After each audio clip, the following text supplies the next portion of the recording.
नमोस्तु वृंदावन जीवन। दोस्तों, आज प्रेमानंद महाराज जी रोने लगे क्योंकि वे बीमार होने के बाद भी सत्संग कहते हैं, फिर भी उन्हें कोई लाइक और सब्सक्राइब नहीं करता। क्या आप लोग प्रेमानंद महाराज जी के लिए एक लाइक, एक सब्सक्राइब और कमेंट में राधे राधे भी नहीं लिख सकते? देखो, हम स्पष्ट आपको बता दे, अभी हम अपने को बीमार मान लें, कितने कष्ट आप जो कह रहे हैं परम सत्य है। अगर भगवान में चित्त ना जुड़ा हो तो आदमी मृत्यु मांगे, मृत्यु ऐसा कष्ट है।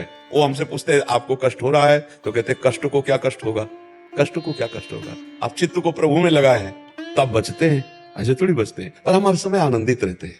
आप देखो, सुबह सत्संग हुआ, श्री जी का वन बिहार मंगला उत्सव अभी एकांतिक चल रहा है, अब 6 बजे तक चले, फिर आरती में गए, फिर जाके थोड़ा प्रसाद पाया, डायलिसिस करवाया, उस समय भी हम आनंदित रहते हैं।